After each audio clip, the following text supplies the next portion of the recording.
You'll be right in the splash zone right up front. Wouldn't be my first time, gentlemen.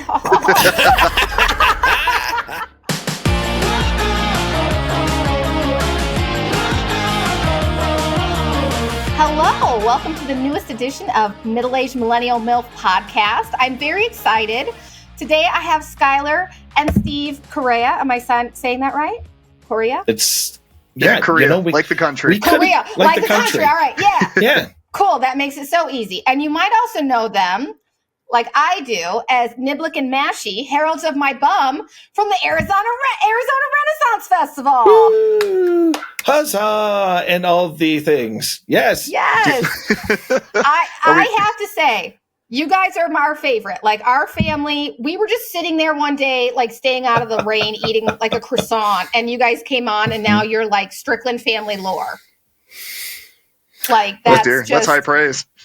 Yeah, it really is, because we tear shit apart if we don't like it. But if you like it, you're in. And then if someone else tries to tear it apart, I'm like, oh no, don't go after my boys. Yeah. All right. Well, we don't want to mess with that today. So, all right, we'd like to stay in the family. Yeah, we'll attempt to ruin our reputation here. This will be good. There we go. But I want to know, like, how did this get started? Like, it's so neat. Tell me about the inception, like the fact that you two want to work together. Like, I'm no contact with my parents, so the whole thing blows my mind. I know. Like, I would rather cut off my leg than do something at the Renaissance Festival with my mother. I mean, the easiest explanation is I couldn't do sports. So my intuition led me towards the drama and improv side of things, and unfortunately my dad was sucked in. But I mean, we've always done Ren fairs. Ren fairs have been a huge part of our life. Did you just catch something? What was that? I did. My wife just chucked a Haagen-Dazs at me. Oh, nice. Oh, how sweet is she? That's a keeper. If she tosses ice cream at you, that's a good wife. Yeah, in the middle of Ren fair season, she's still feeding me, so that's actually a positive. Yeah, we'll get to that in a little bit. What life is like. So the real question is, how far back do we want to go? Yeah. Well, so my wife and I have been going to Ren Fair since 1995. And we met in 94, got married in 96, and then Skylar showed up in 98. And he was in the womb 8-9 months into pregnancy. My poor wife, staggering that's good, as around. it should. Yeah. And there's plenty of people out there that do it, right? There's plenty of folks that we perform with, patrons that we play with, that's been part of the process. So he's been at fair his whole life.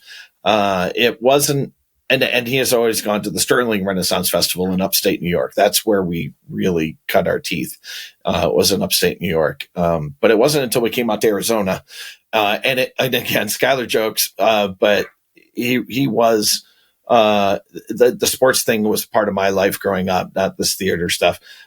So the transition to doing fair showed up when he started doing a lot of theater, and we started picking up time and effort in doing that. And I had a buddy who was in cast already at the Ren Fair, and he kept harassing me. I've worked in IT forever, so I've worked with nerds all my life, as well as being a nerd all my life. And he just was so insistent on auditioning. So after a really dusty, awful Arizona Renaissance Day, which we just had this past weekend, and I got done with that driving home. Like, there's no way I'm coming back here if we're not in it. And you got to understand, we're coming from the Sterling Festival, right? There's trees, there's grass, there's a little bit of rain every once in a while. None of the stuff that we have out here.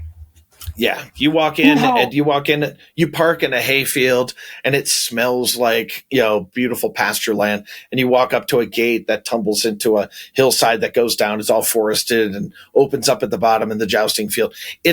It's a glorious English countryside environment. It really is. I feel like I got the shaft. Yeah, well, it's weird, right? Because you can see that in many other Ren fairs. The Arizona Renaissance Festival has a lot of trees, but it feels like 6. And the Superstition Mountains in the background and cacti when you drive up. So you really have to suspend disbelief to go to the Arizona Ren Fair. But that's part of its magic, because it's such a fantasy festival. It's really pretty amazing. So anyway, we did the audition that year. It was August of 2012. And Sky and I clicked in the audition like I never expected, but was just so grateful for. And they said yes right away. And went to workshops through the fall and showed up on site in February 2013 and never looked back. Well, and the biggest difference between what we do now and what we did back then was... Oh. Is that Skylar? Are you hearing me? Yeah, I think so. Uh-oh. Yeah, your bandwidth is suffering over there a little bit. Your camera's awful. You're breaking up. Great. Awesome. It's only I have an editor, guys. We're fine. Whatever we need to edit out, we edit out. All right, Sam got this. Sam, we can hear you at great. least hear me? Okay, good. All right, well, I can talk. And that's 90% of it. I don't even know who fucking actually watches it, honestly. People on YouTube, maybe. So we're fine as long as they can hear you. And so to set the scene a little bit, and the biggest difference in what we did back when we started versus what we did now was, for those of you that don't know who we are, we do a giant butt joke. So we're the Heralds from Myebumm. It's this whole town around this big butt joke of Myebumm. It's a small town. If there's too many people in Myebumm, it gets uncomfortable and whatnot. So it's all ridiculous. But when we started, it was not about that. We started on the street. And so the street characters at the Renaissance Festival are the ones that are mostly local cast. They're walking around, they're entertaining with you, they're in their outfits, and they're doing their smaller bits with you. And that's what we did for 7 years. Yeah. Oh, wow. And in our first year, our whole shtick was being terrible heralds. And what we discovered pretty early on is that just yelling at people isn't that entertaining. And they really don't like it. They don't have a good time. They're really confused why the fuck this this 5'2" guy is screaming at them for no reason, right? Yeah. And I mean, we would ask people for their names. Like we were very threatening in the beginning as we were learning our craft. We would go up to people and say, "All right, what's your names? Where are you coming from? Okay, let's herald you into the fair." And we would make them stop and go through this whole process with them. And it turned out to be not funny. It wasn't fun at all. No. But Myebumm was. Yeah, and we had this little footnote. We always mentioned we were from this little town. And people are like, just kind of that's good. Just fucking do that. And so we slowly gathered content. Yeah, exactly. We slowly gathered content. And then over 7 years, we put together, and we like to claim, that the jokes are ours, but 80% of our content has been gifted to us by other performers, other patrons. Yeah, friends and family and whatnot. They just wake up one day, text us, "Hey, this would be funny in ad." We're like, "Yeah, cool, ours now." Yeah. And that's what we made our show from. But over time, we started to get a little bored of street. And for the same way when we said we were going to start the Renaissance Festival, and we're like, you know what, we're not coming back unless we do this thing. We looked at each other and we're like, we're not coming back unless we do a show, a stage show, because our idols in the space were always people like Hey Nunny Nunny, Don Juan and Miguel. And God rest his soul, he passed away last year. Doug did, who was Miguel for that duo. And we grew up with them. All of the stuff we have is modeled after their design. We loved their shows back in the day. And we got offered some of the tiniest and crappiest little lane stages at the fair. And normally for any other performer who's coming nationally, which most of the large stages are, they live off this. They survive off this income that they get through the festivals. They're traveling around the country. They're doing these on the big stages professionally, and they have actual talent, right? So we're trying to inch our way into these little pockets of fun. And so when we got these small stages, we were like, hell yeah. All right, let's fucking go. And we had so much fun. And we sucked at it. It was so bad. No, all of our shows sucked. It took forever to get it right. Yeah. So everyone it's is their been own fun. Worst critic. No one else felt that way. You felt that way. Everyone's their own worst critic. Yeah. Well, I mean, you can tell by the 4 people in the audience, but it takes a while to get off the ground over there. And over time, we started to do it more and more and more, even when the fair was shut down during the COVID season. We came back. We had some new ideas. We kept going. We went from one little stage to another little stage to back to a really shitty stage to a slightly better stage with a sound system. And that was the best. And then now we're one of the only local cast members that has a contract that matches some of the national contracts.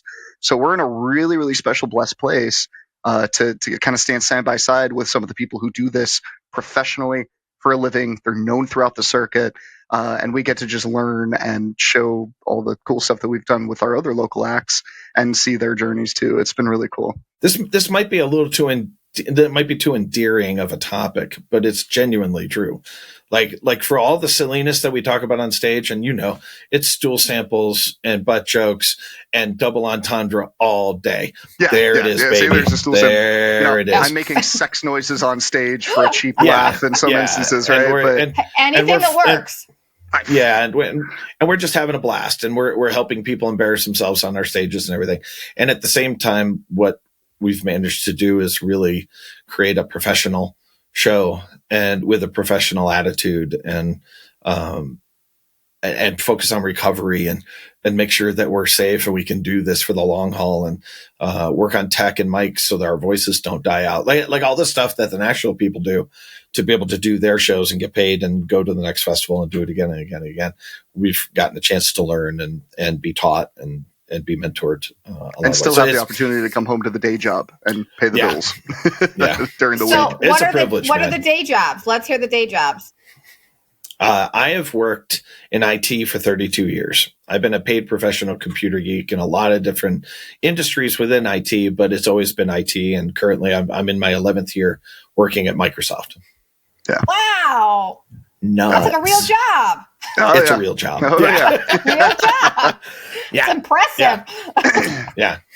And I'm over in the digital marketing space. Right now I'm working for administration for a residential real estate company in Phoenix. So I'm handling marketing, I'm handling back-end work, I'm handling client relations. So again, nothing fancy. The dual life that we live between the insanity of 2 months out there in tabards and the just, we're normal guys that live in Arizona are fun. It's really fun. Sir, we're pathetically bougie too. We drive home to Tempe every night and sleep in a bed and take a hot shower and then come back out. We don't camp like a lot of other people. We don't camp out Ooh, there. They camp? Oh, yeah. Oh dear. Yeah.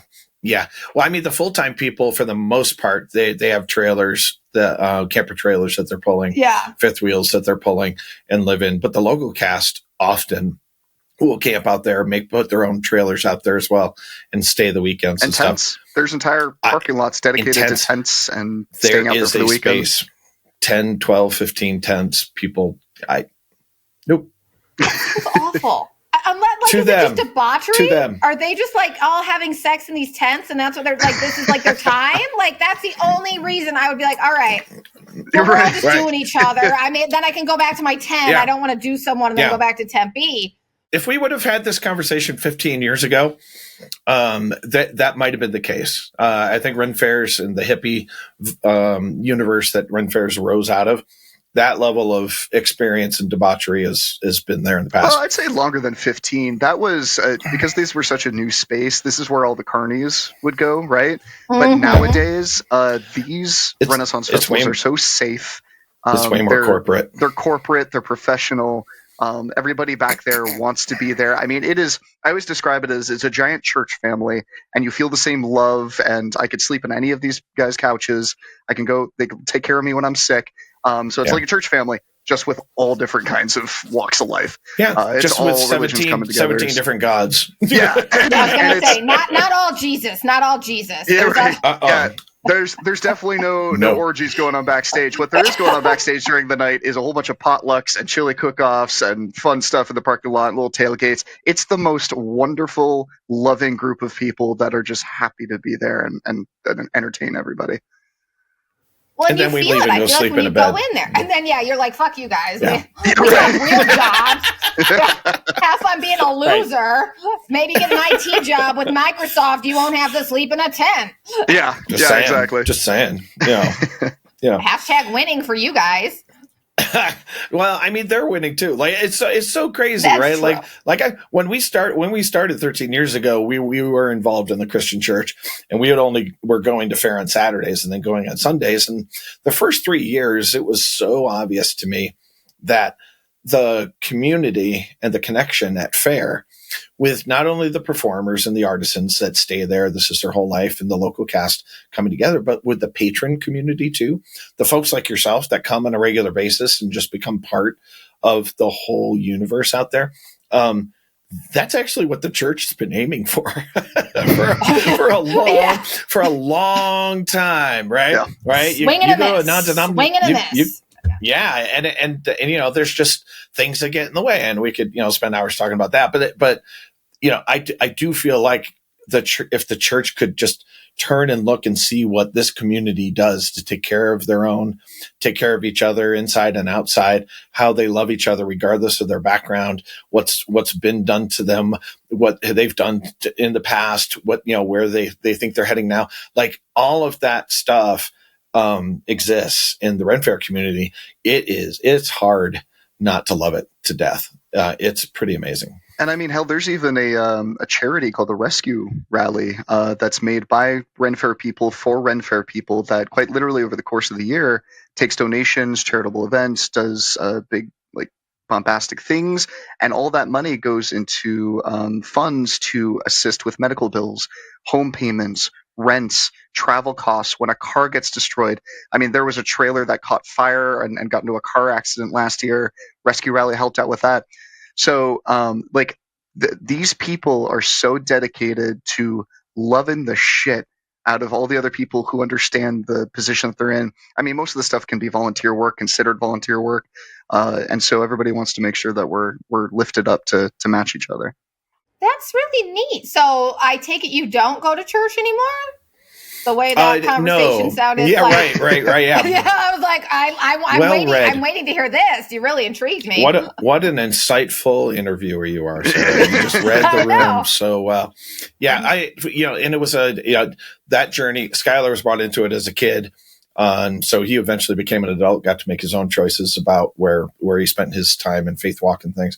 For me, it was a bolt on. I met my wife and she was active in the Methodist Church, and then absorbed it. Loved my experience in it. There's so much that we've learned about parenting and marriage and relationships and life in there. But it was never a core part of my identity. My wife went through a much harder leave with that as she became exhausted from some of the things she experienced through it. Right. This is not an indictment on the church. Her experience was very heavy and difficult, and she released it. So now we, navigate life through different channels with all that stuff. But, at the same time, just tonight we were talking about the parenting stuff that we studied for all those years and brought Skylar through. And there's just some amazingly wonderful principles in there that have nothing to do with religion. They're just great life principles that you can gird any family around. So, yeah. Well, and that's where I feel like church loses it. Like if they would just keep it like that, like we're people, but it becomes on labels and this. And also I feel for your wife, my husband was raised very, very Christian, like didn't celebrate Halloween, Christian. And he said that was the biggest change for him, is when he finally admitted it didn't work for him. And then you kind of find your own path and you find your own tribes. You guys found that with the Ren Fest, and I think that you don't lose it. You just lose the rules and the shame. You don't lose, you find your community. Well, and all of it is great and safe and amazing to have a safe space and a community of people to work with. But the second that, regardless of the community, whether it be a church, whether it even be Ren Fair, the second any of it's weaponized, that's when it becomes an issue, right? Because you have to allow the people the autonomy to choose their own life path. And you can preach all you need and share your wonderful miracles and your life stories and whatnot, but no, nobody's forcing that on you. That's when it becomes into the toe of problematic. And my apologies for eating the ice cream. When your wife throws you an ice cream, you eat it. Yeah, you eat that shit. Sounds like she does so many nice things for you. You eat that ice cream. What's your wife's name?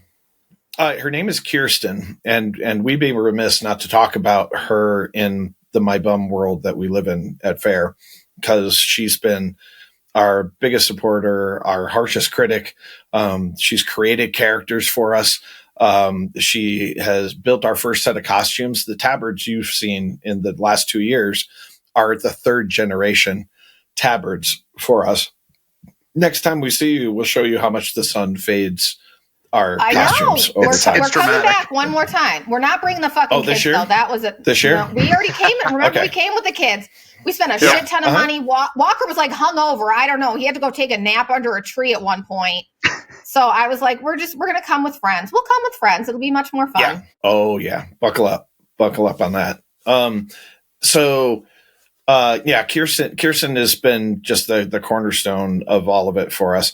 And she's an adult, so she didn't participate. When we auditioned 13 years ago, they actually said, "Hey, is your wife interested in playing too? Because you guys seem like a great family." But she had just started a doctor practice as a naturopathic physician, so she needed the bandwidth to be able to do that and do it. Because, quite frankly, she was, by the time she would get to a weekend, she'd be peopled out.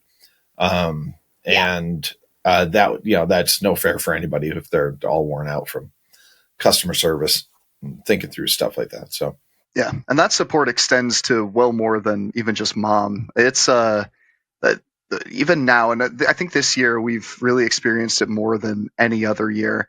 But with the stuff that we do in the Niblick and Mashie thing out there, we're the ones on stage, but we're backed by dozens upon dozens of other folks who have contributed. My fiance does most of the art for our merch. My best friend is now helping with merch on Sundays.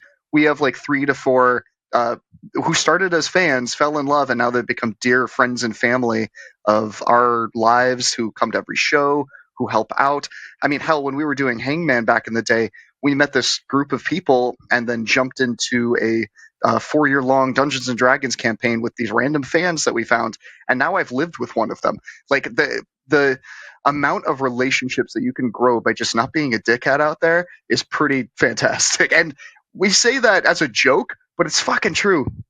But that's how you should go through life. Don't be a dickhead. I mean, it's pretty great simple. Advice. Don't be a dick. Keep it in your pants. Just don't be a dickhead. And the entire time, you maintain those relationships by staying humble. We know the position we've been given there and the cards that have been dealt for us. I mean, we've been doing this 13 years, and the fact that we are where we are now still blows our minds. After every good show day we have, we're like, holy shit, how the hell did we get here? It's mind-boggling to both of us, and especially that we get to do it. I mean, that's my dad. He's my best friend. That's a cool relationship to have out there. Are you an only child? Mm-hmm. Oh man, a lot of pressure, Skylar. That's a lot of pressure. Oh yeah. Yeah. Yep. Although that's slightly true. I mean, I've got my best buddy John, who's also been a part of our life for like 18 years, and he's basically a brother to me. And then my current fiance, and we got engaged in December, is basically a daughter. Wow. Yeah. So that's a big deal. Thank you. Now let's talk about this. Is exciting. Oh, this is a story. This is actually a story. Yeah. I love it. All right, you don't need me for this part. I'm go ahead, eat your ice cream. Go eat another ice cream. Tell Kirsten we said hi. So Bryn and I met through her sister, who was a friend of mine through high school, and we met just over 4.5 years ago. And we met during a Christmas time and a New Year's-ish time when she was back in Arizona and was about to head to Rhode Island to go to culinary school at Johnson & Wales. And so I met her. We hit it off real well. We were kind of shooting the shit. We were getting all crushy and having fun with it. And we had a great time talking. And by the end of our kind of time during that New Year's thing, she's like, "Hey, I'm going 3,000 miles away to Rhode Island. See ya." And I'm like, "Yeah, no, I'm not dating this. I mean, I'm not doing long distance. You crazy? No, hell no." Really, Rhode Island? Like, that's as far as you can fucking get, basically. It's literally across the country. Yeah. So we were like, cool, whatever. We texted our goodbyes. And then we kept texting, kept FaceTiming. And then we were just talking every day and like FaceTiming every goddamn day. And so for 4 years, we decided to date across the country full time, nonstop, talking to each other daily, making it work, doing trips out to go see each other for special events, birthdays, holidays, and whatnot. And we fucking survived and became stronger every day through it. Despite the restraining order she had put on him for calling her every day. Well, that's why he had to be 3,000 miles away. He was in that restraining order. So, that was why he had so to be there. When that order finally lifted, I kidnapped her, and then I brought her down here. And she moved in with me the May of 2024. And we've been living together with me and my best friend John ever since. And then everybody knew about it, but I proposed right after Christmas this last year. and we're getting married next November, so November 2026. Wow, that's so far. Why did you pick so far away? It's fucking expensive. Oh, okay. I got married in my in-laws' backyard, and we went to like Macayo's after. But we also had a 10-month-old there. It was super classy. We had our 10-month-old there. It was super classy. Right. I mean, the Coronas were hot off of fries. You bought them right. Yeah, they were fresh. Oh yeah, they were fresh. Yeah. No, that's awesome too. Congratulations, though. That's so exciting. And that's a true love story. Like, if you could make long distance, like you've got it. Well, and better yet, she's bought into all this stupid Myebumm bullshit. She's been going to Ren Fair since she was a kid too, and loves all of this. So I mean, so it was like a match made in heaven. Oh yeah, 100%. And I mean, I'd say again, she does most of our merch. She creates the beautiful posters and artwork that we have in all of our sales and everything, and shows up in her own outfits and contributes to our show, and yeah, it's great. Well, when you come back with your husband and friends, and you see our second show, the story we tell in the second show about Skid the Sorcerer, and I will tell you no more, so you can enjoy the story. Guess where it's going, yeah. You can see where it's going. Skid the Sorcerer, that came from Bryn, his now fiance, and my wife on a road trip back from the Colorado Ren Fair. And that's, 15 hours of traveling minimum, through, desert and Navajo country and high country in Colorado. So it's a horrible drive. And the two of them actually contributed Skid. And we finally found a home for that concept in the story in the second show. So yeah, our stuff comes from everybody in every place. But I feel like that's anybody, any artist, you're taking in what you've gotten from people. Yeah. Sorry, and you see what you can make your own. Like that's all of us. I got this idea from another podcast. I don't even listen anymore. I got clean. It was like a drug addicted thing, and then I was like, I don't like these people anymore. I am not a drug addict anymore. Was this supposed to be a true crime podcast too, and then it just drifted into something else? Yeah, that's it. I mean, I'm waiting to murder someone. I'm really okay. I want to run this by you guys. My husband said I should not do this. Become pen pals with Jodi Arias and then read our letters online. Like, right? People would like that. Oh my! Of course they would. But he kept reminding me she murdered someone. No matter what I said, he's like, yeah. But she murdered someone. I'm like, yeah, but she could use a friend. Like, we've all been there. You're thinking too small. You're thinking too small. I think you need to do the series should be pen pals with murderers, and you do pen pal letters with multiple murderers over time. Mail them in jail, email, get them back, go back and see. There it is. Yeah, this is why I need you guys. You don't have to commit murder. You just need to piggyback on everybody else who did murder. Pen pals. Yeah. I love that. I was kind of thinking that, and then you said it. So then, I'm one of those people. I'm like, well, that's meant to be. Said it. Now whatever Steve says is just I'm going to live my life. There you go. And I better be invited to this wedding. I will get you a great ass gift. That's it. Yeah. But I'll bring a nice gift. I want to go to this wedding. Okay. Perfect. I'll adjust it down. Whatever you want. That's it. Yeah. Get me there. I need $25,000. I'm gonna have to sell a lot of feet pics, Skylar. Like Jesus, right to put the bar out there. I'm gonna have to. We could do a collab. It'll be good. You should have your feet on different bums. Well, you know what I mean? Calves. Like just put your feet on different butts, and then that's. Listen, if we can get that many butts. Then sure, but I don't think that many people like us that much. So I do. I see those crowds. You get those, and you get the repeats. And let me tell you, anytime my son is not picked, he pouts like a little bitch. Walker, I love you to death, but you turn into a 15-year-old little bitch, baby. And I have to be like, not everyone gets picked every time, honey. Everyone has to have a chance. Right? We picked him once, didn't we? We picked him once. Picked him like 4 times. You have done your part. Yeah. Like he. Okay. He's my kid, and I get the same way. So do you get that too when you see stuff in Skylar from you, and you're like, "Oh God damn it, I know where you got that from." Only every day, like every moment. Yeah. So now what about like doing a 4-family show? Like, what about you and your fiance? Are you going to do an offshoot? Like, she's a Ren kid. Like, she might want to get on there, or does she like being behind the scenes? Well, I mean, she likes being behind the scenes. She almost joined our street cast this year, but it wasn't really for her. The joy of the fair is more the dress up, the coming to see her friends, the hanging out with people she knows.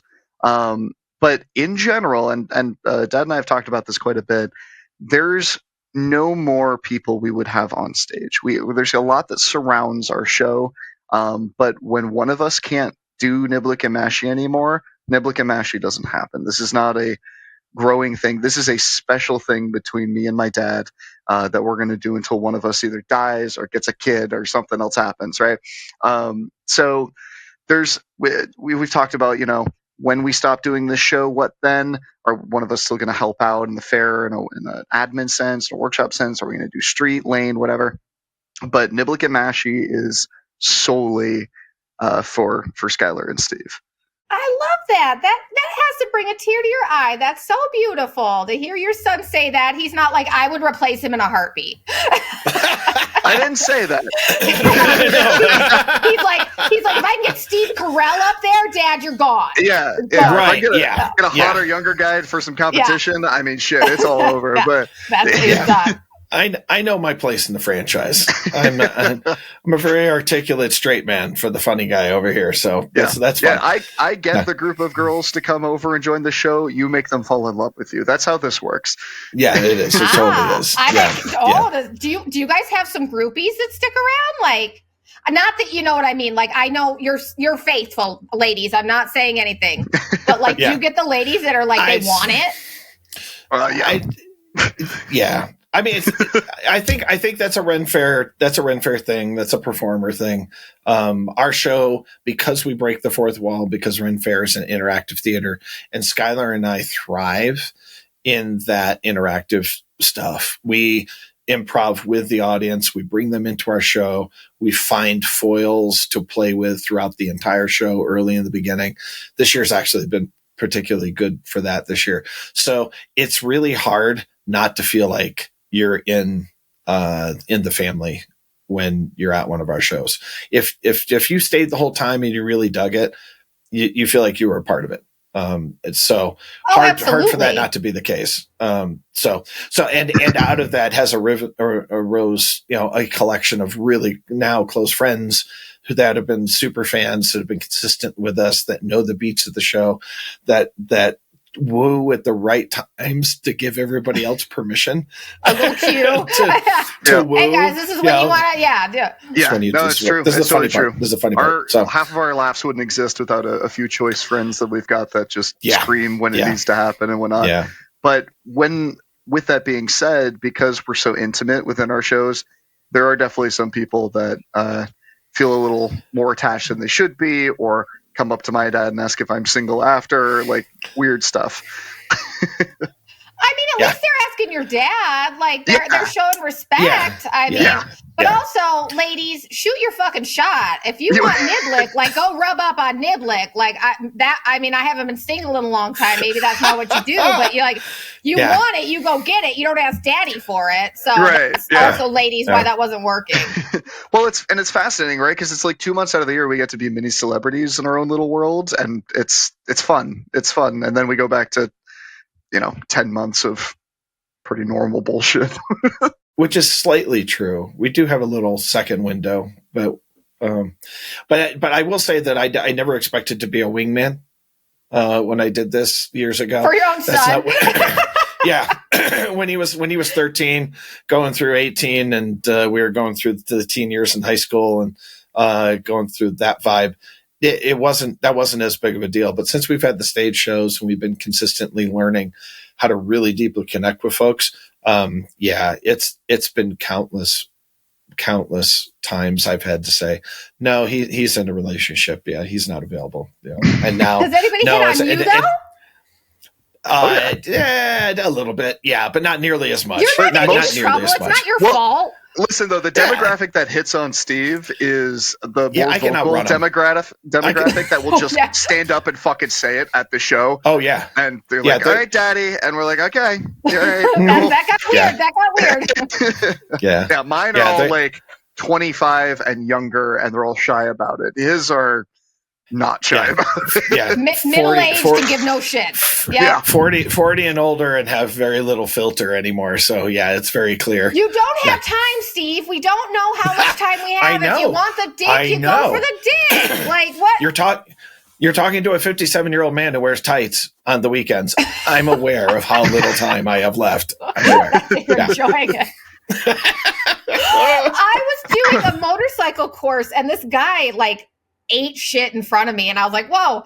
And he got up and he's like, he was 71. He goes, I only have 10 more good years on this earth. I'm not doing this bullshit. And all I could think, I'm like, sir, that's not very optimistic. Like, I'd like to live to 100. And you're like, 81, that's it.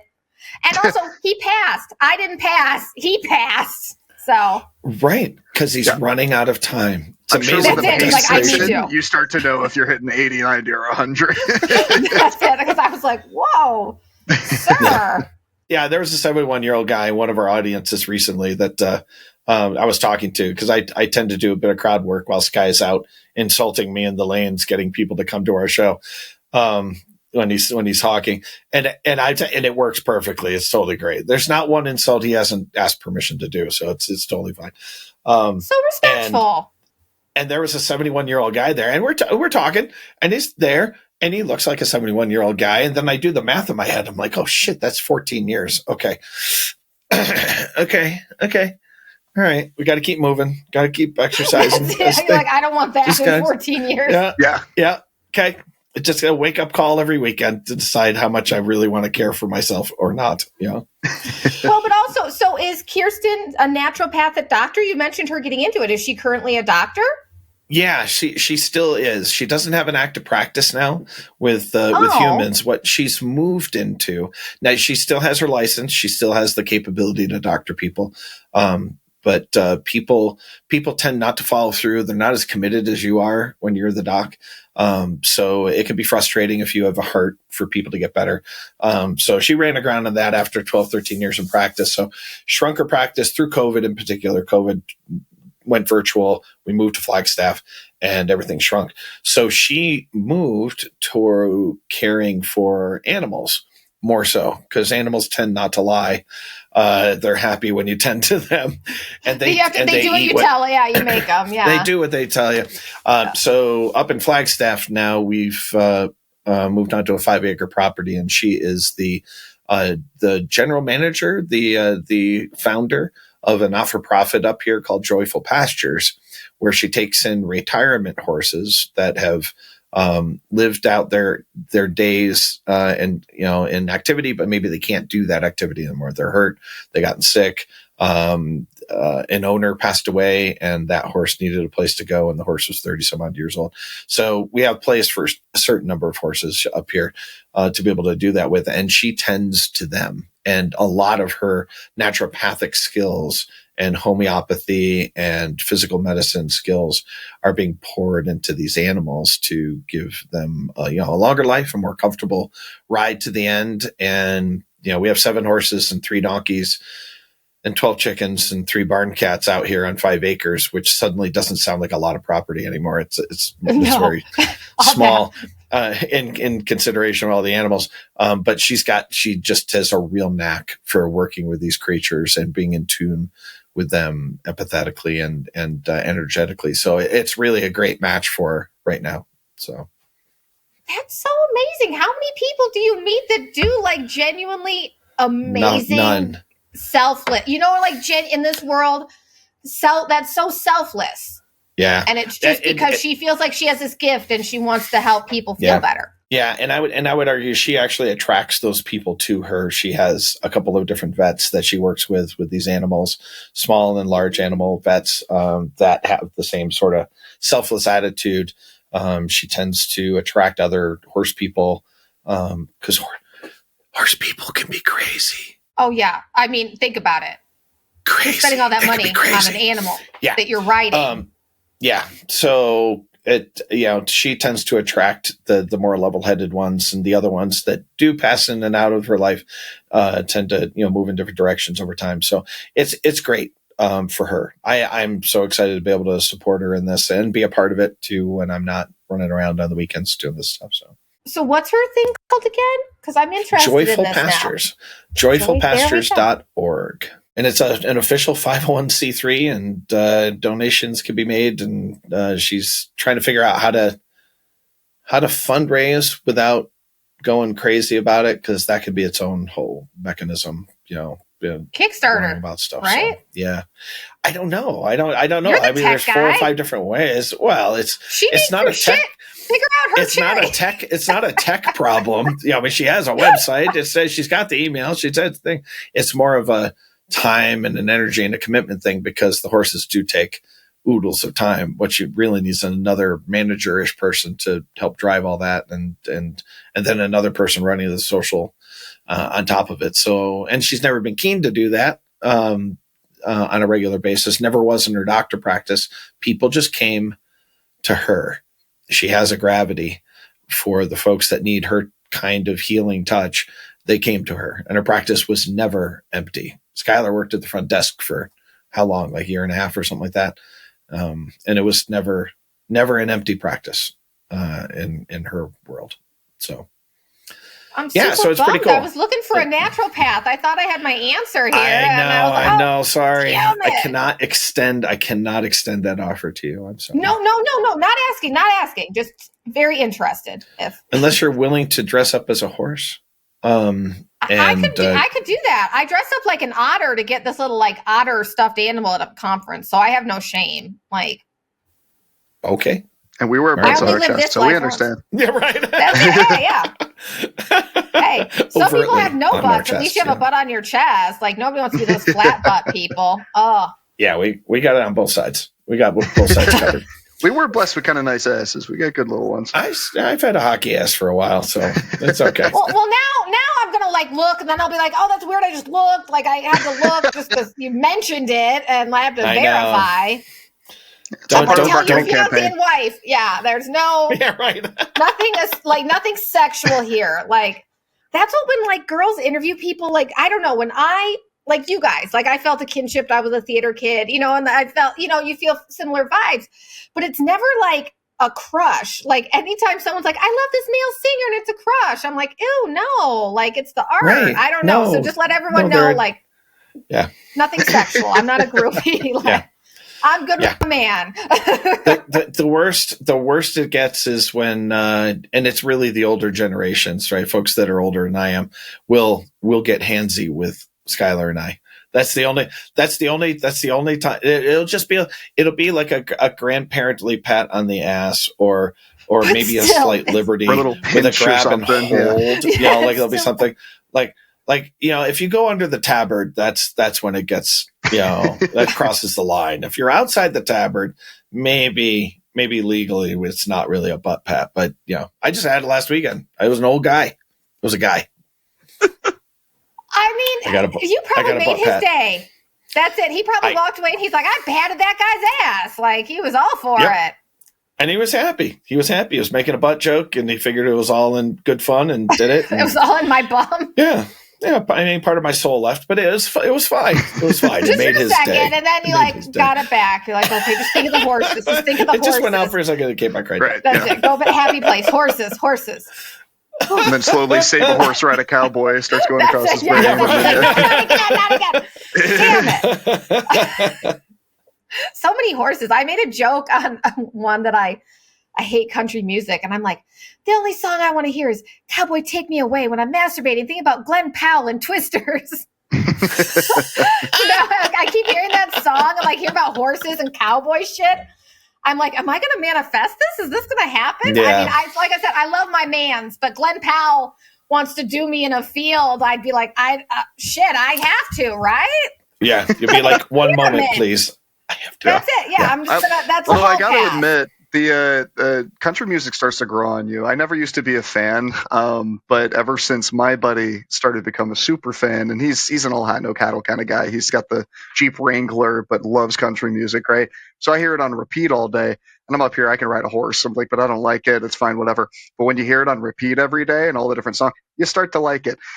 And so now I also hated dancing, and so now I've married the two, and now I've gotten really good at country dancing. With country music.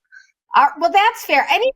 they would play country music. We worked in boutiques next door, so I would go in their boutique, and they always had country music on. And I was like, it sounds like a goddamn Texas Roadhouse in here, guys. Like, this doesn't make me want to buy a $120 skirt. Yeah. Put on some Footloose and sell some shit. That summer hits of the 80s worked every time. Right. I sold so much shit. People loved it. Young, old. Oh my gosh. Are you talking about working in a mall or a strip mall? Were you in an actual mall? No. This was a boutique. So I started out, I've done mall. I was at Vans for or Children's Place. I opened all the Vans in the Valley, but this was a boutique. Oh, wow. And it was Alexandra Blue was my store. And that was like our teen version. And then Alley was our sport store. So, and we were all next door. I don't know. It was the coolest little thing. There were 6 stores in the Valley and it was just neat, but someone shit on my floor and I was like, I just can't do this anymore. I'm a 40-year-old woman and I'm cleaning up a drunk bachelorette shit off my floor. That's impressive. Okay. That's a pivot moment. So that led to this. And I was like, well, I can just talk to people. I can talk to them about this shit. I don't have to clean it up. So yeah, right. Winning. It seems like it's a little straight, but I feel like I feel like with your time in the theater, Sky, you probably have some stories like that. You must have some horrible. The only one I can remember is shitting on a floor at a strip mall, or sorry, a boutique. I know. Oh, right. Were you wearing the blue dress? Right. Was you in the blue dress? Yeah. I was trying it on. It is his color. It's his color. I don't know if I have a lot of horror stories. I've definitely shit my pants at fair. Back in the day, I was real sick, and I was looking at my buddy straight in the eye when I did it, and a little bit came out, and I'm like, I gotta go. It was a bad day. The dam breaks, and it's okay. Oh shit! Throw the other way. That was a shitty day. Literally. Well, and you've been to fair enough, Sarah. You've seen the local cast, right? The local cast are the royals. They're the ones in the pretty dress. They got the hoop skirts and everything. And backstage, we're allowed to use the facility front stages, but it's discouraged. Backstage, it's porta potties. So imagine the queen or one of the princesses with the big hoops and the bum roll and all that stuff.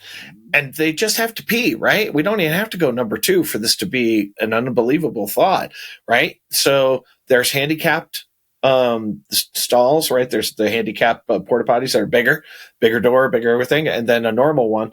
And you have to let them use the bigger one because they have to have room to hike up. And I don't even know how they do it because there's 2 layers underneath too. There's bloomers and all sorts of other things underneath. I don't know.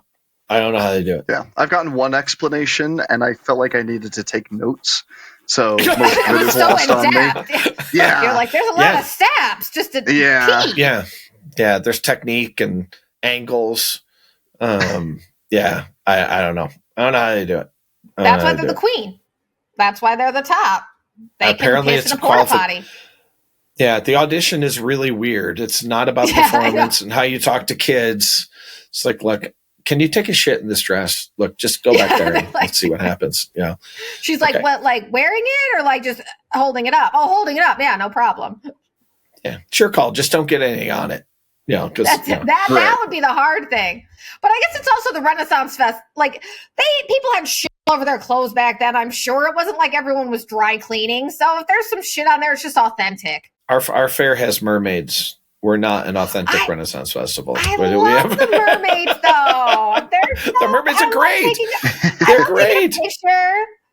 I bought a unicorn horn this year. It was a whole thing. It's awesome. Out of the classifications of fairs across the country, we're considered a fantasy fair.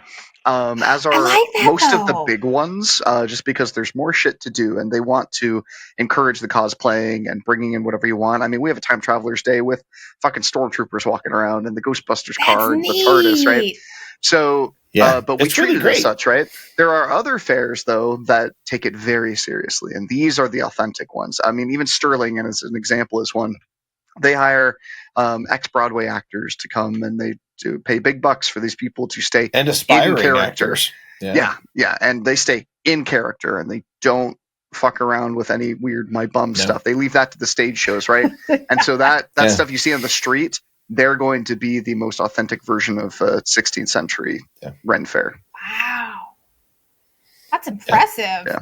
Ours, however, we have a royal farter walking around this year, and it's great. Everybody loves a good fart. Oh, yeah. Like, shit, fart, all that.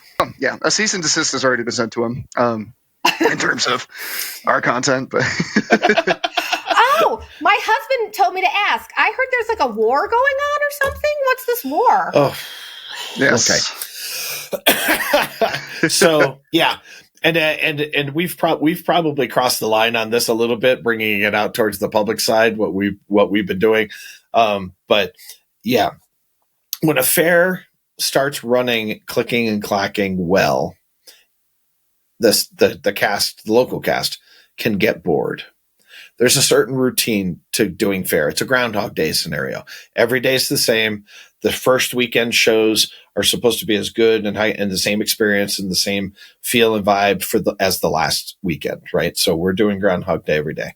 So there's a routine that comes into that, and when it's going well, there's some boredomness there. So the gentleman who runs the joust, who's also essentially the operations manager for the daily running of the fair, he has the time for the festival. He's the official stage manager, so he's got his own crew. Yeah, he runs the cannon, opening and closing cannon. So he's really great at it. Guy. He rides a bike throughout the festival up and down backstage so he can get to where he needs to, and his truck moves up and down too. So he's got a whole schedule he does. And even he had some bandwidth to be a little bored this year, because he sent out missives to us and a collection of other acts and groups in the festival, saying, "All right, yeah, the joust has found flaw in some element of your character or your performance or your existence, and we are going to take you over." And the point being to receive missives back, to receive like a bunny on a pike, because they're called joust bunnies out there instead of cheerleaders, and just to have fun discourse, all consensual, really fun discourse, but discourse nonetheless throughout the festival day to give everybody something to do. And we took it online. So we did a couple of war posts, and the point being, and I had talked with this gentleman and the joust beforehand. We got on the same page. This is more so, hey, let's have some fun and make sure to tag each other in all the processes so we can get some more followers, so we can start engagement, so we can just grab pictures and content and just have fun with it, right? And so we put it out to the world. And let me preface with saying, we don't want any sort of like negative attention, right? We don't want anybody that's on either side of the war to go out and genuinely start pulling knives and doing very biting, scathing comments. Nobody has yet. Everybody's been very lovely. We're keeping it inward. Everybody's preparing their armies for battle. They're not going out and fighting a war, right? And it's going to be fun. So we're going to do that for a couple of weeks, garner some stuff. I'm going to make them a fun video of all of our supporters standing behind my bum, Avengers Endgame style, and everybody will have a lovely little laugh over it. But the missives and declarations that he sent us, fucking brilliantly written. They're so good. Funny. They're throwing out all of our stool stuff, and he's got all these amazing puns within them. They're so much fun. So we were so impressed. We were like, shit, we gotta do something fun right back with them. Get it up. Yeah. Amp it up. In all our spare time. What is your guys' favorite thing to eat at the fair? Let's hear this. That's eating, the whole point of it. What's your favorite thing to go get? Wow. Do you want the tasty thing or the survival thing? Oh, both, please. Yeah. So how would you argue the tasty thing? Well, okay. So I'm not going to put it onto a single element, but I'm going to put it onto a kitchen at the fair. Because most of the time when people think fair, they think turkey legs, they think bread bowls, they think giant hunks of meat and all this other stuff. It's all bullshit. Don't fall for the hype. There is one kitchen at the fair that's attached to what's called the Queen's Kitchen. It's towards by like where they do the bird show and the big dragon slide and the mermaid section, right? There is a side part to that is run by local vendors, and then another section that's owned by the fair. That's where the good food is. They have a whole bunch of ethnic foods. They've got a set of like pasties, shepherd's pie, sausage rolls, like fucking good food. The tiki masala there is awesome. But it's all off of one kitchen. None of the other kitchens, the big stuff, has any of that. So I always recommend people go there to try that, as well as like a little Mediterranean place off to the side. If you want to have something that's not just a $16 turkey leg. Yeah, that nobody's finishing ever in the human race. Yeah, and it's so greasy. I mean, it's good. Don't get me wrong, but you have one a season. But yeah, and then you're like in that porta potty. Oh yeah, 100%, 100%. But if you're looking to survive, and you need something to just carry you through the day, there is one answer and one answer only. It's the cheapest. You can have it at the beginning or in the middle of the day, and you're good the rest of the day. But the fair has a really goddamn good baked potato. Yeah, the loaded baked potato is breathtaking. Yeah, and it's the protein, carbs, and fat all mixed in there. Yeah, it's like $6. It's super easy to just grab and go. Yeah. We get that almost exclusively during the fair day, during our small window of lunchtime, because we know it'll help us survive the rest of the day. Yep. That's interesting. And that's our favorite kitchen too, is the one by Queen's Kitchen, the sausage roll and stuff. That's my husband. He's the foodie. So he's like, that's where we go every time. So he's already found it. He's already found it. So that's good. That's it. Like, this is one of these where one of your fans becomes a close friend, right? That's what's going on here. I'm cementing this. Like, the connections are amazing. They're just so that's amazing. Why I have people on my podcast to become my friends. That's genuinely like, because I'm interested in your life, people's lives. And I reached out to somebody and she goes, well, who knows who I am? I said, I do. I want to know, I mean, I think everyone has a story, and I don't want to fucking talk to like a Kardashian or anything. Like, I don't want to be their friends. I want to be Niblick and Mashie's friends and buy a really nice wedding gift for you. You're right. What's been fun this year for me? Skylar's always been front and center of the real comedy and the shows that we do. We set him up to be the real funny guy. I'm always the straight man in the background, but this year, I've been working on my crowd work skills pre-show, and partially to set up a bit that we do with God talking from behind the stage above our heads as a warm up to get people engaged. But also just to make connections, to make furious callbacks to people and connections during the show. Because one of the things Sky and I are really great at is hanging on to those little snippets of ideas and connections with people and bringing them back into the show every time, different way every time. So my mindset has been kind of like what you just said about what you're interested in. I'm interested in talking to people. I'm interested in my shift from narcissistic performer this year, where my crowd work might have been, so enough about me talking about me. Why don't you talk about me now? Right. And how many times have you seen our show? And what do you think about fair? Now I'm asking like traditional crowd work, stand-up comedian kind of questions, and asking about relationships and where people work and how long have they known each other, and what brought them to the fair, where did they meet and stuff. Man, it's been so much fun. Just asking, and the tacit permission we have as performers allows us the freedoms to do that, and then poke fun at it a little bit and just have a blast along the way in the show.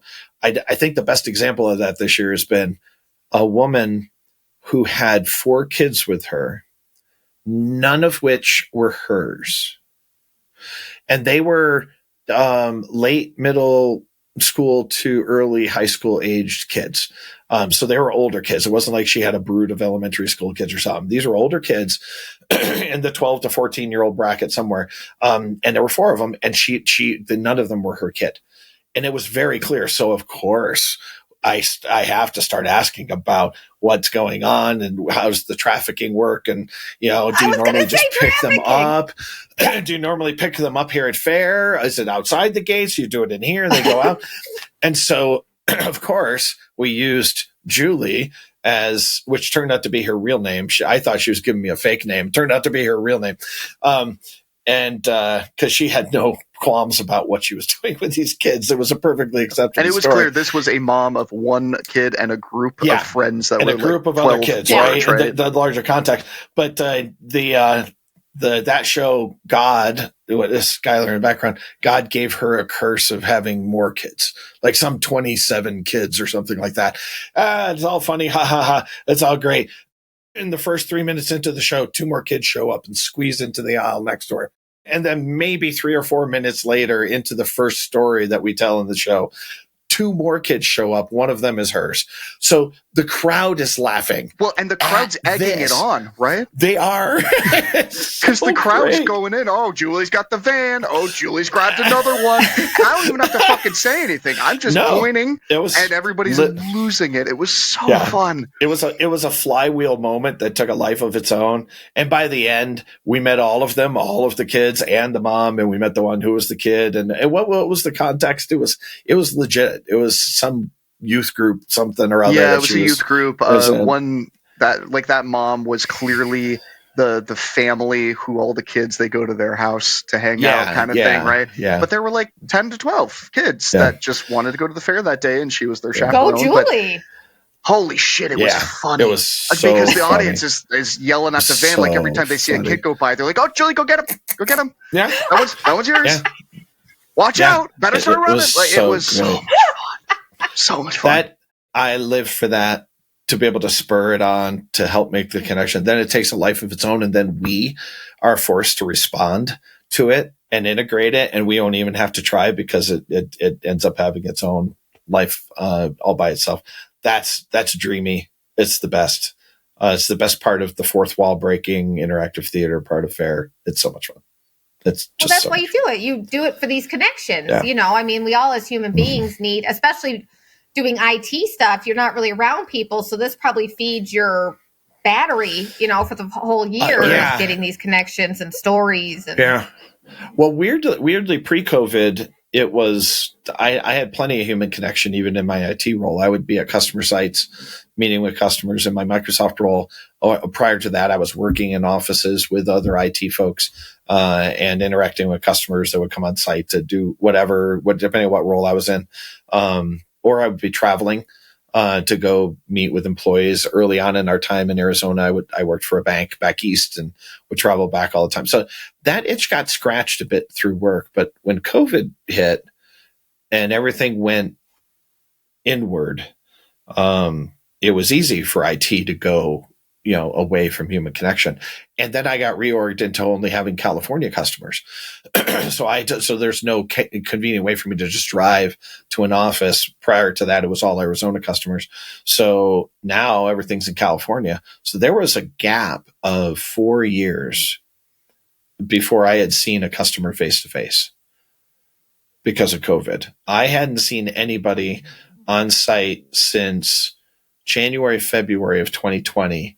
And it wasn't until July, I think it was July of 2024 or August of 2024, before I had seen a customer in person. Talked plenty on Teams and Zoom, lots of virtual calls. I hadn't even seen any of my Microsoft colleagues for 3.5 years in person. So yeah, big gap that the fair filled for me personally.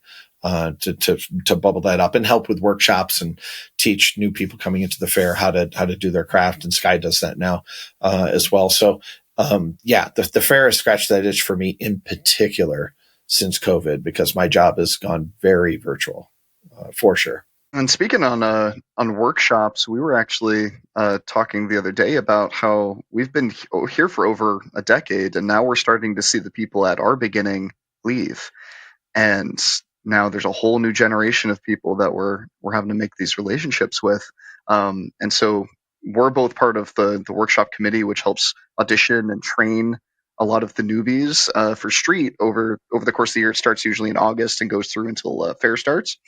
And so our role has shifted at the fair quite dramatically from here's where we were and we're just happy to be here. We're getting trained. We're learning. We're doing all this other stuff. And then one day, now we're the mentors. Now we're the guys who have been seen all this shit, know kind of what we're doing. It's a really humbling place to be in. One we weren't expecting at first until we've really sunk our teeth into this year in particular. And to tie it back to the church conversation in the beginning, right? Servanthood, servant leadership, giving to others is always a part of the mantra, right? But often it's hard to do without some sort of an agenda. In that setting. Here, this service, the agenda is play. I want to be able to teach a new person or an old person coming back into a new role how to play and bring joy in the most effective way possible within the fair context. And there's techniques and there's ways to do it. It's a different context than theater. It's a different context than even a stand-up sitting or an open mic. It's different, similar but different, even different than an improv show, which both Sky and I have been involved with for years as well. The fair brings its own thing. So what a treat to be able to move into a less self-indulgent role and a more mentoring contribution role to help other people with their growth. We've been really blown away with the opportunity we've had to help some people this year. So it's been great. It's been great. Well, it all comes back to gratitude. You're clearly quite great. You're grateful for everything you have. And I think when you're grateful for what you have, you want other people to be grateful for what they have. And if you can help them get there, it does make you feel good, and not in a you're getting anything out of it way. Just kind of like okay, I contributed something to this, to their happiness or them finding something. I mean, if you walk in front of our stage when we're not expecting it and you ruin our show, we'll kick your ass. But otherwise, we want nothing but the best for people.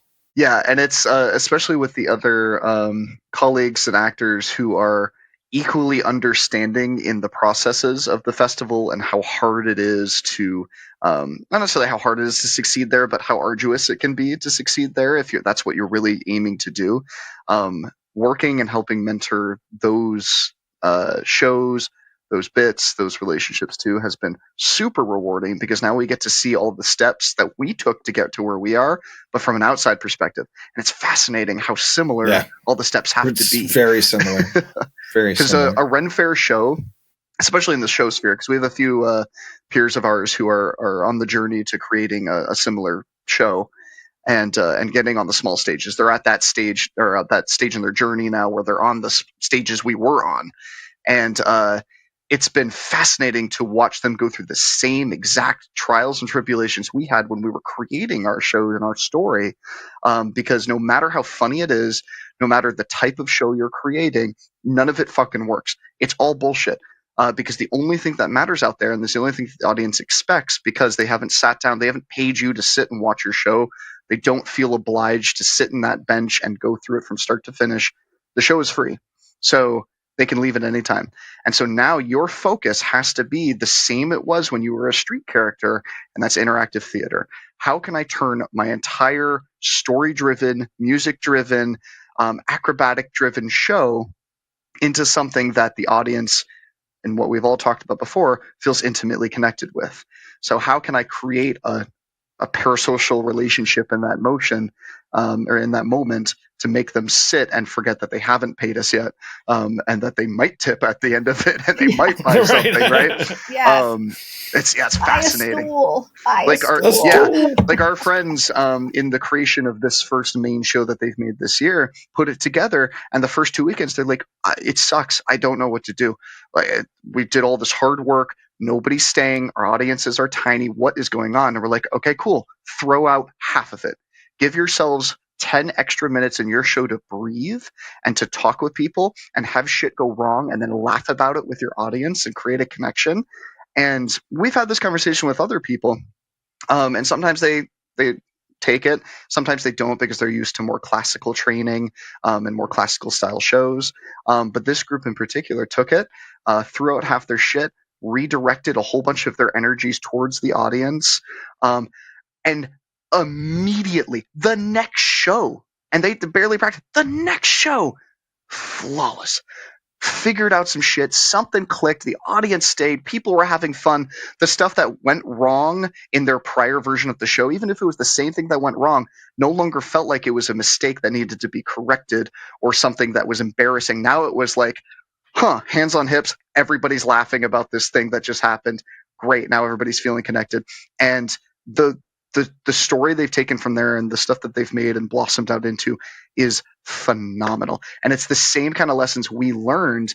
And we're both so excited that we get to share those lessons with people before they have to bang their head against the wall and figure it out themselves. It took us 6 years to get to those kinds of understandings of the elements of the show. And even still, there's stuff we're polishing and working on. So the more local casts get to have the opportunity to do shows and stages out there, the more unique the Arizona Renaissance Festival in particular gets to be, because people will come to our shows at large to see those, right? Because they can't get them anywhere else. Because they can't get them in Colorado or Minnesota or something like that, yeah. And the only thing that butts heads with that is the knowing that the national acts need it to survive, but everybody kind of understands that who's going through the process, which is why the only ones that make it are the grateful ones. And that's the first rule that we're always telling our peers and partners who are looking to grow in this space. No better audiences than a Ren Fair audience. You're part of it, Sarah. You want everybody to win.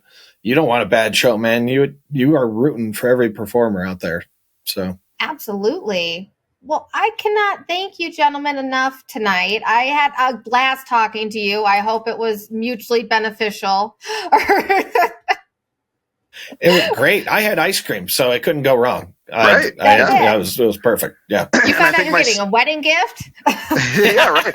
And I think over the course of more of this talking, my sickness has moved to my lower throat. So I think we're going through the motions. You're getting through the process. Okay, good. Good vibes. Yeah. You're going to feel better, man. Woo! Drink some water. So good. Shit sucks. Well, I will end with my favorite Renaissance Festival story.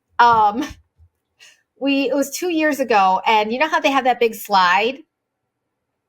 Like it looks like a castle and it comes down. So all the parents are standing there and the kids come down and you're clapping. Oh. So this little girl comes down in a dress, and her dress comes up and she's not wearing any underwear. And immediately all of us go, oh, like it was the loudest collective oh ever. And you just saw the dad go and get her. And my husband and I are just dying. And we're like, no, he's going to tell the wife. And she's like, why the hell didn't you check if she was wearing underwear? And he's probably like, why the hell would you think I'd have to ask? Right. And we like every time we go to the fair, we have to tell that story. Like it was just, oh no, none of us, we were all assaulted. Like none of us wanted to see that little girl's vajayjay, and we all just looked really. It was like, oh my god, right. And hey, congratulations, you're all on a watch list now. So that's it. We're all looking at each other. We're like, nobody likes that. Nobody likes that. And I was just like, I'm glad I have boys. Boys are wearing pants. Like if they're not wearing underwear, it doesn't matter. Like. Well, that's a life lesson that everybody in that family is going to take to the grave. That's forever. Yeah. Every question. Is everyone wearing underwear? Nobody's going commando ever again. No. That'll be her sign of rebellion as a teenager. She's like, I'm not wearing underwear. Right. Yep. Sorry, by that point, I think there'll be less slides by that point, so it should be okay. Hopefully. Yeah. You never know this generation. Oh my gosh. Hey, watch it. I'm in this generation. I know. Is there anything you guys want to plug or anything? Please, I'm going to make sure that this comes out this coming Sunday. So I'll get you like as much Ren time as possible. Yeah. Well, I mean, but if it comes out, we'll still have 3 weekends left to come play. Perfect. Yes. So obviously come to the Arizona Renaissance Festival. Selfishly, we'd love you to come play with us. And come enjoy and be a part of the world of Myebumm, because there's no better place as far as I'm concerned. It's so much fun. It's stupid and funny, and everybody's in on it, and nobody leaves not feeling like they've been part of the show. So come to the fair, come eat, spend your money, but along the way, stop on by. We got 3 shows. Let's go. We're on the map. We're hard to miss. Yeah. Yes.